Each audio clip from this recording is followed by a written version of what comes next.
今天报道一则台经院专家对于兔年房价研究的新闻，希望继续收到热点新闻，请帮忙分享、按赞或订阅。接下来请看，兔年房市有可能降价吗？台经院研究员刘佩珍表示，尽管房市面临包括经济成长率下滑、房贷负担过高等8大利空，但由于建筑成本上涨，建商让利空间不大，房价下修幅度只怕有限。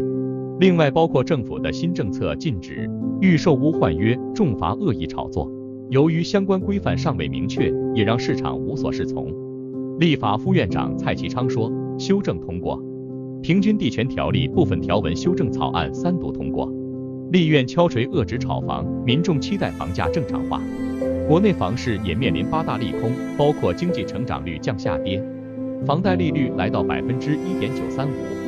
以及薪资涨幅跟不上房价。与平均地权条例3读通过，但即使利空8条件齐聚，专家仍然认为房价下修幅度很有限。台经院研究员刘佩珍说，成本面目前有一定的支撑，包括先前不动产开发商，他们的相关成本上是一个居高不下的状况，所以不动产开发商在让利的幅度上会比较小一些。政府也明确表态说，房市是软着陆，而非直接戳破泡沫的硬着陆，因此跌幅的年限势必会拉长。即使政府政策打房、土地取得以及建造成本增加，恐怕让建商让价空间不大。另外，平均地权条例3读通过后，预售屋禁止换约，跟恶意炒作重罚都尚未有明确规范，更容易让建商无所适从。所以势必在未来，如果平均地权条例实施之后，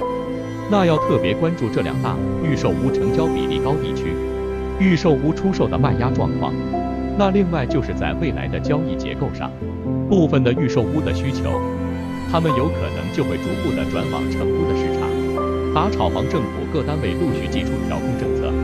但造价攀升问题未解，房价要便宜的有感恐怕还有的等。感谢您收看龙房产热点新闻，我们将陆续推出您关心的房产热点新闻，请帮忙点赞鼓励我们。想持续收到热点新闻，请订阅我们的频道哦。